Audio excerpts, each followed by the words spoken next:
उत्तर प्रदेश के बिजनौर से एक ऐसा मामला सामने आया जिसने परिवार से लेकर पुलिस प्रशासन तक सभी को चिंता में डाल दिया। एक नाबालिग युवक के कथित धर्म परिवर्तन और कश्मीर में होने की खबर ने पूरे इलाके में सनसनी फैला दी। परिवार का आरोप था कि उनके बेटे को डरा धमकाकर धर्म परिवर्तन के लिए दबाव बनाया गया और इसी आशंका के बीच परिवार ने पुलिस से मदद की गुहार लगाई। अब इस पूरे मामले में एक बड़ा अपडेट भी सामने आया है। बिजनौर पुलिस ने नाबालिग युवक विशाल कुमार को सकुशल बरामद कर लिया और उसे कश्मीर से वापस बिजनौर लेकर पहुंची है। युवक ने घर लौटते ही परिवार से राहत की सांस ली है, जबकि पूरे परिवार को लेकर पुलिस अब भी गहराई से जांच पड़ताल में जुटी हुई है। दरअसल मामला बिजनौर के थाना कोतवाली शहर क्षेत्र के बाखरपुर गांव से जुड़ा हुआ है, जहां रहने वाली नाबालिग विशाल कुमार के अचानक घर से दूर कश्मीर पहुंचने की जानकारी सामने आई। परिवार का आरोप है कि विशाल को बहला फुसलाकर और डरा धमकाकर उसके धर्म परिवर्तन की कोशिश की जा रही थी। यही आरोप लगाते हुए परिजनों ने पुलिस में शिकायत दर्ज कराई।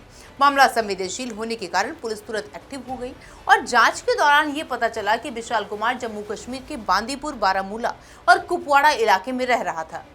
यहाँ वो अलग अलग सैलून की दुकानों पर काम कर रहा था। इसके बाद बिजनौर पुलिस की टीम कश्मीर रवाना हुई और कई दिनों तक तलाश और पूछताछ के बाद युवक को सकुशल बरामद कर लिया गया। बताया ये भी जा रहा है कि इस मुद्दे को लेकर के इस पूरे घटनाक्रम में बिजनौर सदर विधायक ऐश्वर्या मौसम चौधरी ने भी अहम भूमिका निभाई है। परिवार लगातार अपने बेटे की सुरक्षित वापसी की मांग कर रहा था। ऐसे में विधायक ने पुलिस और प्रशासन से लगातार संपर्क बनाए रखा, जिसके बाद युवक को सुरक्षित बिजनौर लाया गया। बिजनौर पहुंचने के बाद सीधे युवक को आवास विकास चौकी ले जाया गया, जहां पुलिस अधिकारियों ने उससे घंटों तक बारीकी से पूछताछ की। पुलिस ये जानने की कोशिश कर रही थी कि आखिर विशाल कश्मीर कैसे पहुंचा, वहां किन लोगों के संपर्क में था और क्या वास्तव में उन पर किसी तरह का दबाव बनाया गया था या नहीं। फिलहाल पुलिस ने प्रारंभिक पूछताछ के बाद युवक को अपने परिजनों से सुपुर्द कर दिया है।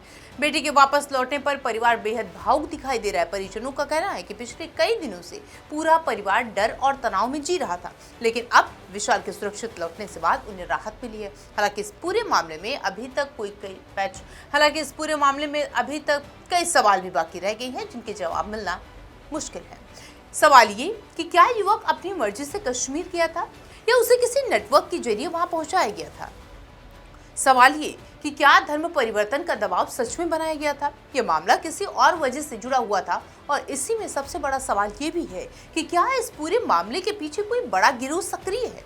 फिलहाल बिजनौर पुलिस हर एंगल से जांच पड़ताल में जुटी हुई है और युवक से मिली जानकारी के आधार पर आगे की कार्रवाई की बात कह रही है और ये कह रही है कि ये कार्रवाई की जाएगी। वहीं इलाके में इस पूरे मामले को लेकर तनाव बना हुआ है, चर्चा का विषय भी बना हुआ है, चर्चा का माहौल भी बना हुआ है, क्योंकि मामला सिर्फ एक युवक के लापता होने का नहीं बल्कि उससे जुड़े गंभीर आरोपों का भी है।